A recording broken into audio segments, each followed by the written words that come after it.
할렐루야. 9월 20일 월요일입니다. 이제 사사기 마지막 말씀입니다. 21장 16절부터 끝절 25절까지 말씀을 읽고 은혜 나누도록 하겠습니다.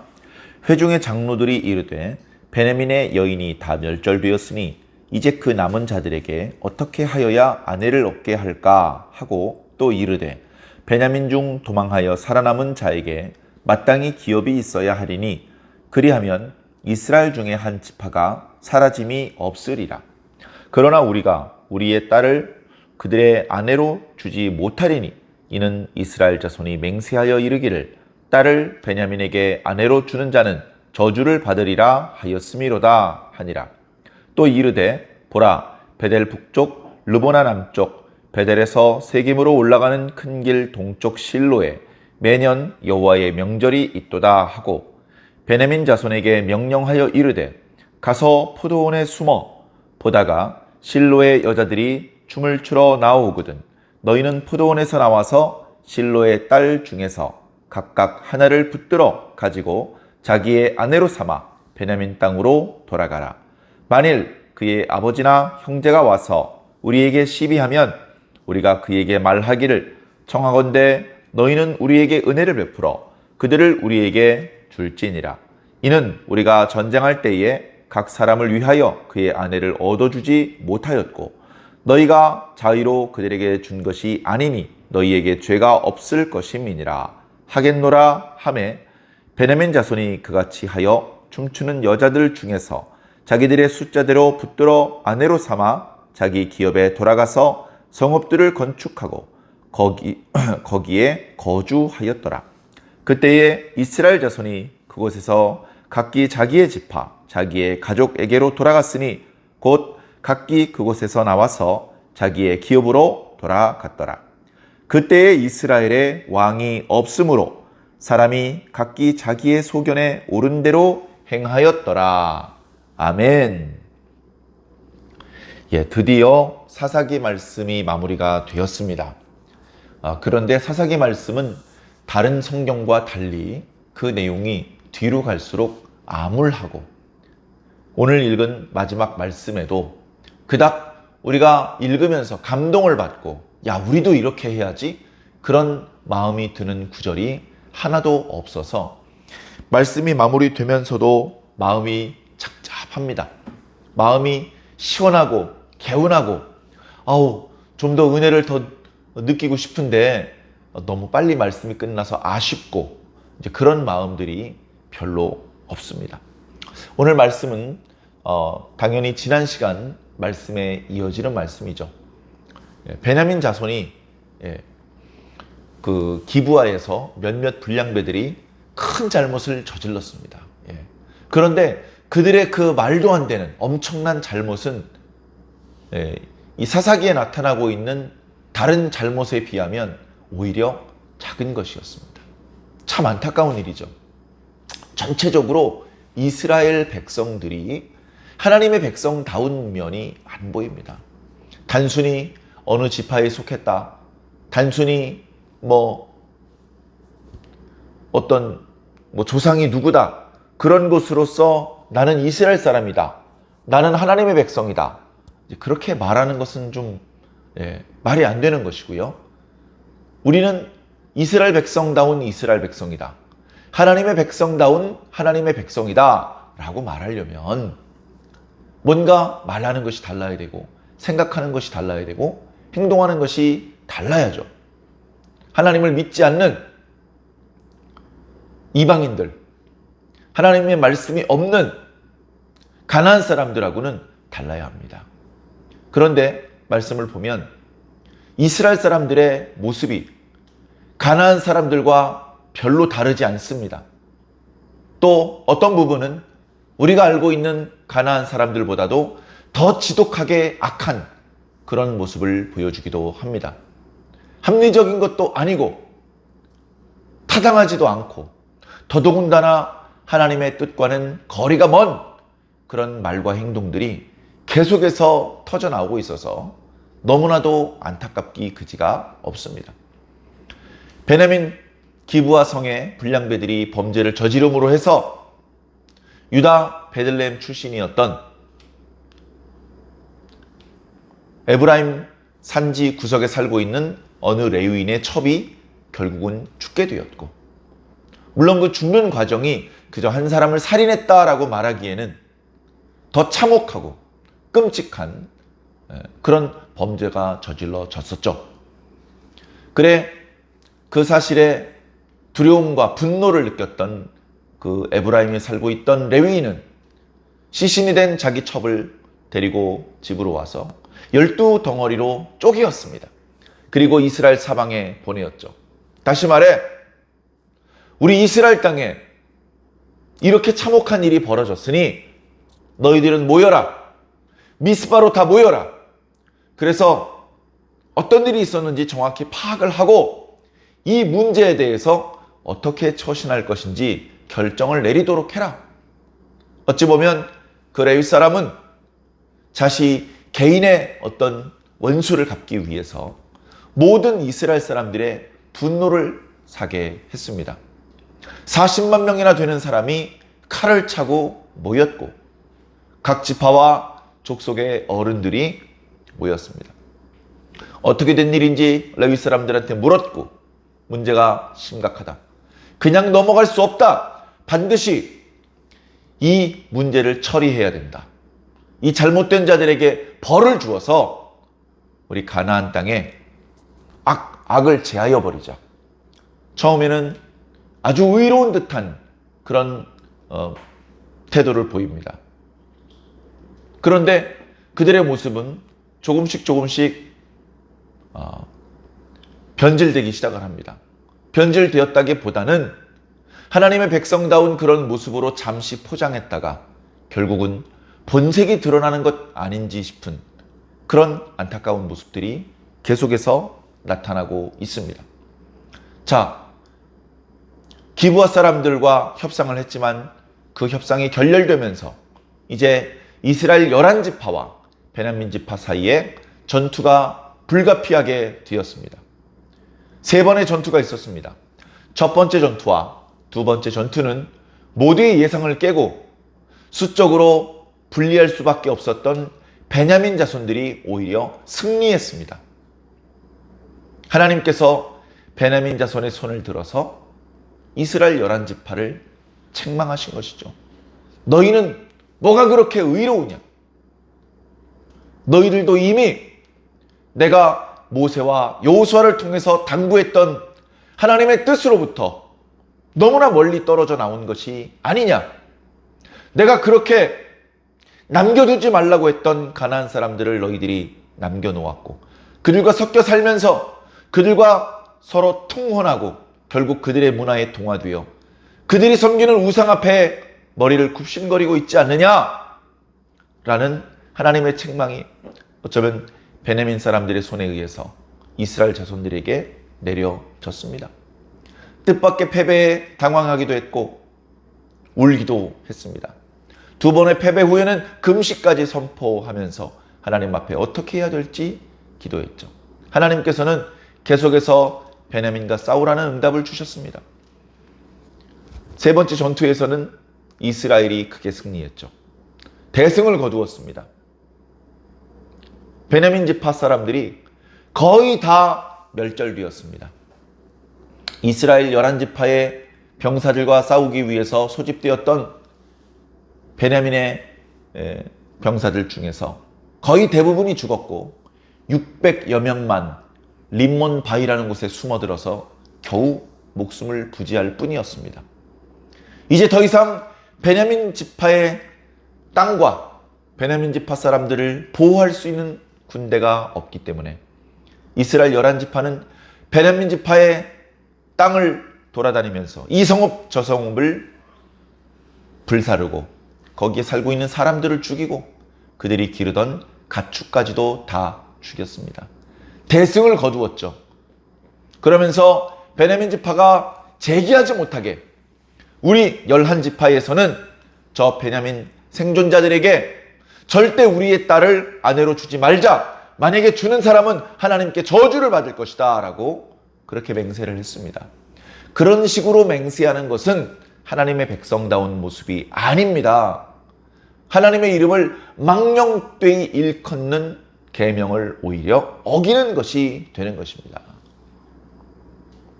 그렇게까지 해놓고 보니까 갑자기 뒤통수가 서늘해졌습니다. 큰일 났습니다. 가만히 생각해 보니 자신들의 손으로 이스라엘 12지파 중에서 한 지파를 없애버렸습니다. 이스라엘은 당연히 12지파인데 그래서 제사장의 의복에도 12보석에 12지파의 이름을 새겨 넣도록 하신 것인데 자기들의 손으로 하나님의 백성 이스라엘 12지파 중에서 한 지파를 없애버렸으니 이것은 결코 하나님께 칭찬받을 일이 아니라는 것을 뒤늦게 깨달았습니다. 야, 이거 큰일 났다. 하나님은 이스라엘 12지파와 언약을 맺으셨는데 우리가 11지파가 되어버렸다면 하나님과 맺은 언약이 모두 무효가 되는 것은 아니겠느냐. 이렇게 만든 것은 본래 우리가 베냐민 지파의 불의를 벌을 주고 정의를 바로 세우기 위함이었지만 우리가 지나쳐서 베냐민 사람들을 전부 다 죽이고 심지어 한 지파가 사라질 위험에 처하게 만들었도다. 이 문제를 어떻게 해결할꼬 하면서 처음에 베냐민 불량배들이 저지른 그 불의한 일에 대하여서 일벌백계 하려는 그런 정의로운 목적으로 모인 것 같았던 이스라엘 11지파는 엉뚱한 일에 몰두하기 시작을 했습니다. 야, 안 된다. 저 베냐민 지파를 이대로 멸절시켜서는 안 된다. 저 베냐민 지파가 다시 회복될 수 있게 해야 된다. 아니 그런데 어떻게 한단 말이냐. 우리가 저 베냐민 사람들에게 우리의 아내를 주면 하나님께 저주를 받는다고 맹세까지 해버렸는데 우리가 이 문제를 어떻게 해결할 수 있단 말이냐. 그들은 갑자기 그야말로 잔머리를 굴리기 시작해서 자기들 가운데 모이지 않은 사람들을 찾았습니다. 야베스 길르앗 사람들이 그 모임에 참여하지 않은 것을 알았습니다. 그 야베스 길르앗 사람들은 우리의 딸을 베냐민 사람들에게 아내로 주지 않겠다는 맹세를 하지 않았기 때문에 그 지방으로 큰 용사 12,000명을 보내서 거기에 있는 사람들을 죽였고 거기서 처녀 400명을 데리고 와서 베냐민 사람들에게 아내로 삼도록 주었습니다. 그 처녀 400명은 무슨 잘못입니까? 야베스 길르앗 사람들은 도대체 어떤 잘못을 저질렀길래 어떤 정의를 실현하기 위해서 죽임을 당한 것입니까? 이제 이스라엘 11지파 사람들은 더 이상 정의의 사도가 아닙니다. 잘못을 저지른 사람들을 벌을 주는 사람들이 아니고 이상한 괴물 집단이 되어 버린 것입니다. 오늘 말씀에서는 아직도 베냐민의 생존자들에게 아내를 주지 못한 그 부족한 부분을 어떻게 할 것인지 고민하고 있습니다. 후회하고 있습니다. 야, 이거 어떡하냐? 우리가 이미 맹세를 해버렸는데 어떻게 하면 저 사람들에게 아내를 줄 수 있고 그렇게 해서 저 사람들이 물론 시간은 좀 걸리겠지만 저 사람들이 다시 한 지파로서 회복할 수 있도록 할 수 있겠는가? 그러다 또 다른 사람이 잔꾀를 내었죠. 해마다 여호와의 절기가 되면 여인들이 실로에 올라와서 춤을 추는 풍습이 있는데 그 풍습을 이용합시다. 그러면서 그 베냐민 사람들에게 아내를 주는 책임을 떠넘깁니다. 내가 방법을 일러줄 테니 내가 가르쳐주는 대로 해라. 너희들은 우선 여기 포도원에 숨어 있어라. 그러면 저 맞은편에 여인들이 춤을 추러 올라올 것이다. 그러면 기회를 보아서 너희들이 우르르 달려들어 각자 한 사람씩 자기 아내가 될 여인을 붙잡아서 너희 땅으로 돌아가라. 그렇게 하면 그 춤추던 여인들의 부모들이나 형제들이 항의를 하겠죠. 야! 너희들 왜 우리 딸을 데려가냐? 당신 왜 내 누이를 데려가시오?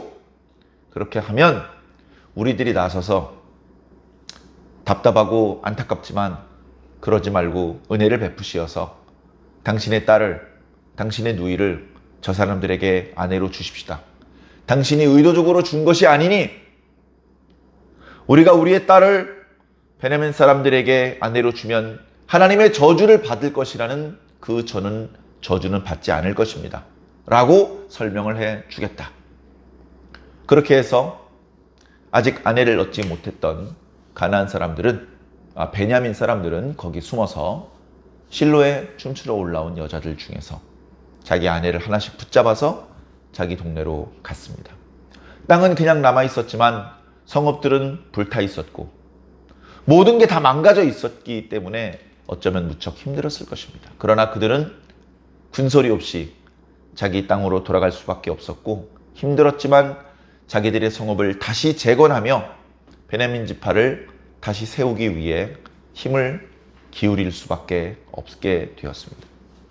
자, 그렇게 베냐민 지파가 자기 땅으로 돌아가는 모습을 보았던 나머지 11지파 사람들은 됐어, 이제 모든 문제가 깨끗하게 해결이 되었군 하는 그런 마음으로 각각 자기 가족들에게 자기 지파, 자기 기업으로 돌아갔다라고 말하고 있습니다. 이 이야기를 보면요, 전혀 마음이 편하지 않습니다. 베냐민의 기브아 성의 불량배들이 마치 소돔성 사람들처럼 그런 패약부도한 짓을 할 줄은 정말로 몰랐죠. 그러나 그 상황이 되었을 때 레위 사람이 자기의 첩을 그들의 놀이개로, 희생양으로 던져줄 줄은 정말 몰랐습니다.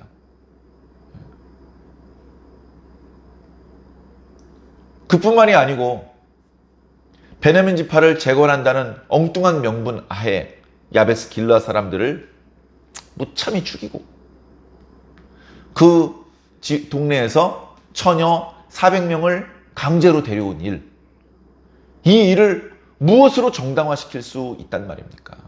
더군다나 여호와의 절기에 실로로 춤추러 올라왔던 여인들은 도대체 무슨 잘못이 있었길래 강제로 납치를 당하고 그래 자기 가족들과 생리배를 한 채 엉뚱한 곳에 가서 살아야 한다는 말입니까? 이런 여러 가지 일들은 그 어느 하나도 하나님께서 기뻐하시는 모습이 아닙니다. 이런 결과를 만들어내놓고 이제 모든 문제가 해결됐으니 됐다, 이제 편안히 집으로 돌아가도 되겠다, 이런 마음을 이스라엘 11지파가 먹었다면 그들의 마음 상태, 그들의 생각은 이미 가나안 사람화 되어버렸다는 것을 말하는 것입니다.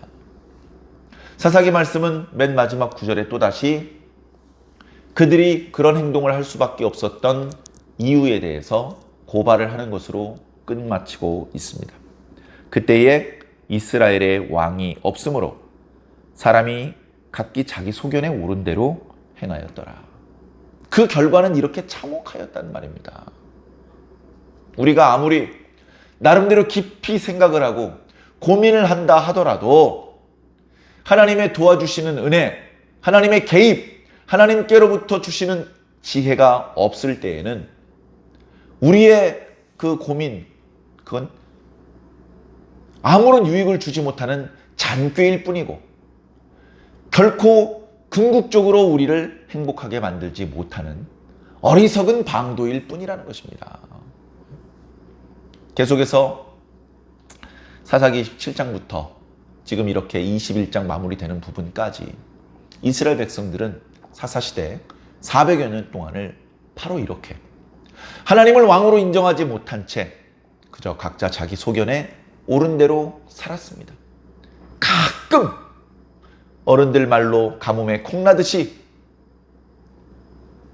하나님의 뜻대로 사는 자들, 중대한 일을 앞두고 먼저 하나님께 기도하며 여쭈어 보는 사람들이 있었지만 더 많은 경우 거의 모든 시대의 거의 모든 사사시대의 사람들은 하나님을 왕으로 생각해 보지도 못하고 그저 각자 자기 소견에 옳은 대로 살았고 그 결과는 영적으로 썩어 문드러졌다. 사랑하는 성도 여러분, 사사기 말씀을 그동안 묵상해 오면서 여러 번 말씀드렸던 것처럼 오늘 우리들도 자칫 잘못하면 사사시대 사람들처럼 될 수 있습니다.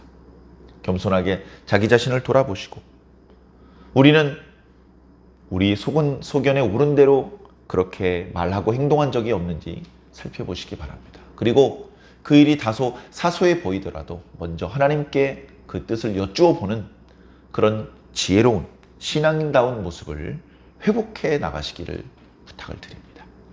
우리는 다시는 이런 사사시대의 혼란과 범죄로 떨어지면 안 됩니다. 항상 우리의 왕 되신 하나님께서 영원히 우리와 함께하고 계시고 우리 위에 좌정하고 계시며 우리가 그분께 도움을 청하고 우리가 그분께 어떻게 하는 것이 좋은지 여쭈어 볼 때 하나님께서 기쁘게 응답해 주실 것이라는 것을 믿으며 늘 하나님과 함께해 나가시기를 부탁을 드립니다.